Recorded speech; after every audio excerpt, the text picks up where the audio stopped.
جنہوں نے ایسی برائی کو ایجاد کیا جو ان سے پہلے دنیا میں کسی قوم نے نہ کیا تھا۔ ایسی بدکاری جس کی مثال تاریخ میں کہیں نہیں ملتی۔ اس قوم نے ایسا کیا کام کیا تھا اور ان کا کیا انجام ہوا؟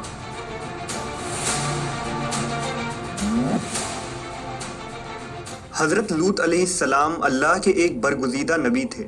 آپ کے والد کا نام ہاران تھا جو تاریخ کے بیٹے تھے۔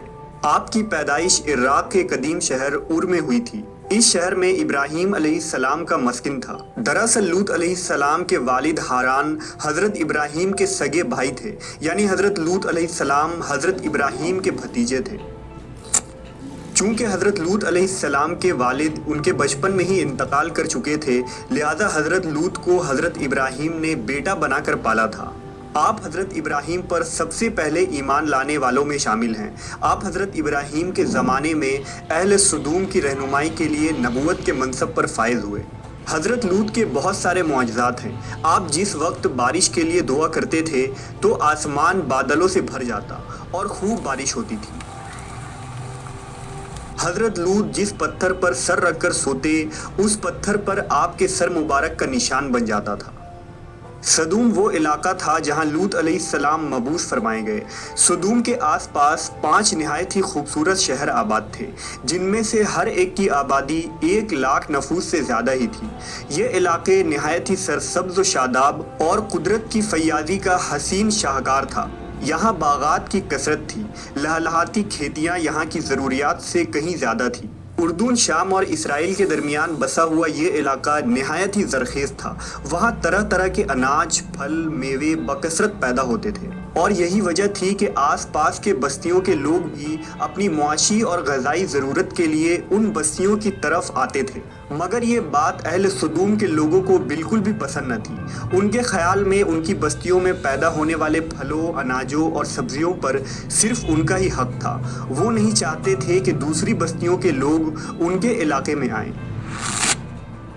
ایک دن سدوم کے لوگ اس بات پر غور و فکر کر رہے تھے کہ باہر سے آنے والے لوگوں کو یہاں آنے سے آخر کیسے روکا جائے، کہ ابلیس ایک بزرگ کی شکل میں ان کے محفل میں آیا اور کہا، اگر تم ان سے پیچھا چھڑانا چاہتے ہو تو میرے کہنے پر عمل کرو۔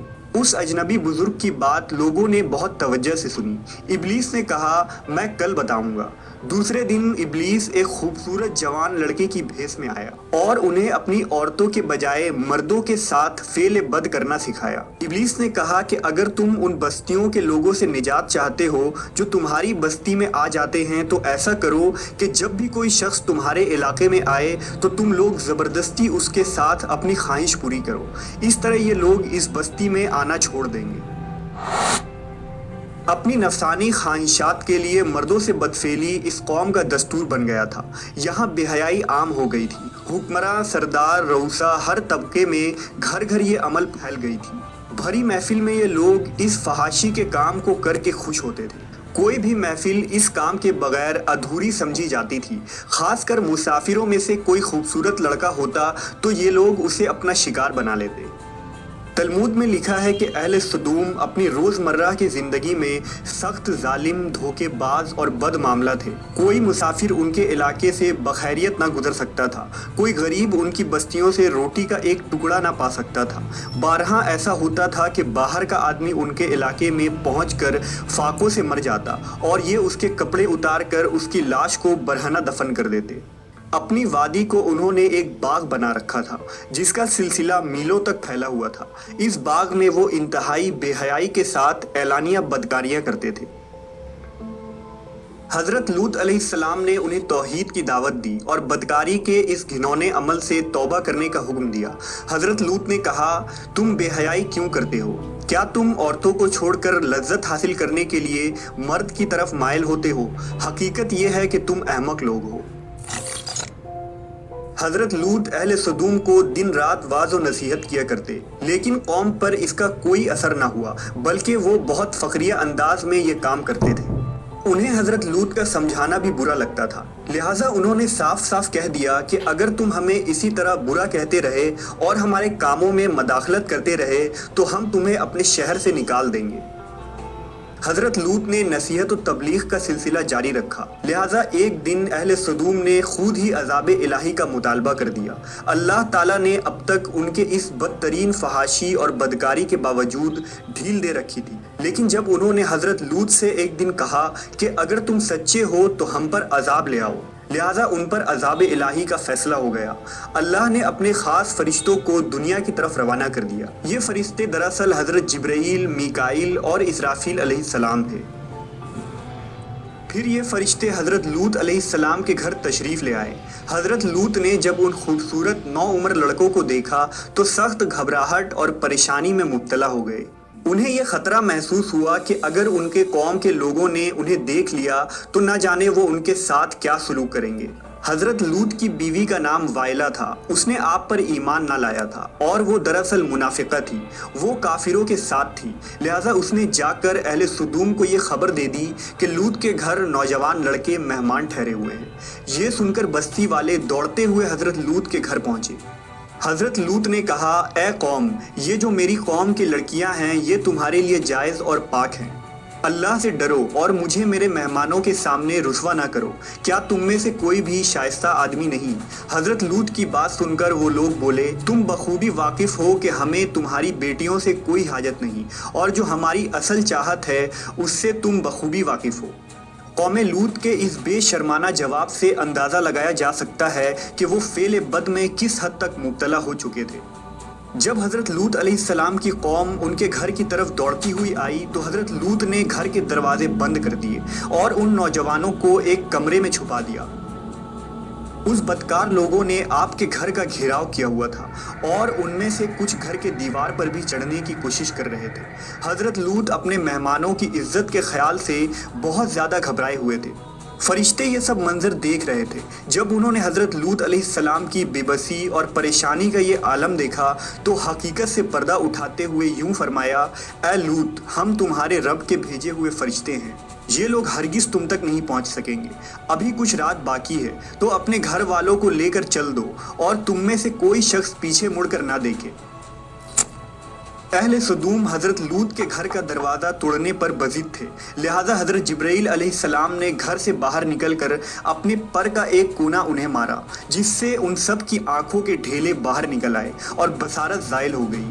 یہ خاص عذاب ان لوگوں کو پہنچا جو حضرت لوط کے پاس بد نیتی سے آئے تھے۔ حضرت لوط علیہ السلام حقیقت حال جان کر مطمئن ہو گئے اور اپنے گھر والوں کے ساتھ رات ہی کو نکل کھڑے ہوئے۔ بیوی بھی ان کے ساتھ تھی، لیکن کچھ دور جا کر وہ واپس اپنے قوم کی طرف پلٹ گئی اور قوم کے ساتھ جہنم رسید ہو گئی۔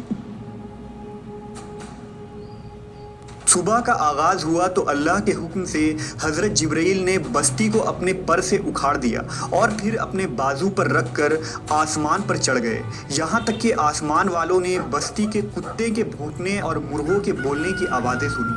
پھر اس بستی کو زمین پر دے مارا، جس کے بعد ان پر پتھروں کی بارش ہوئی۔ ہر پتھر پر مرنے والوں کا نام لکھا ہوا تھا۔ جب یہ پتھر ان کو لگتے تو سر پاش پاش ہو جاتے۔ صبح سویرے شروع ہونے والا یہ عذاب اشراق تک پوری بستی کو نیست و نابود کر چکا تھا۔ قوم لوط کی ان خوبصورت بستیوں کو اللہ نے ایک انتہائی بدبودار اور سیاہ جھیل میں تبدیل کر دیا، جس کے پانی سے رہتی دنیا تک کوئی فائدہ نہیں اٹھایا جا سکتا۔ سمندر کے اس خاص حصے میں کوئی جاندار، مچھلی، میڈک وغیرہ زندہ نہیں رہ سکتے، اس لیے اسے ڈیڈ سی یعنی بحر مردار کہا جاتا ہے، جو اسرائیل اور اردن کے درمیان واقع ہے۔ ماہرین آثار نے 10 سالوں کی تحقیق و جستجو کے بعد اس تباہ شدہ شہر کو دریافت کیا تھا۔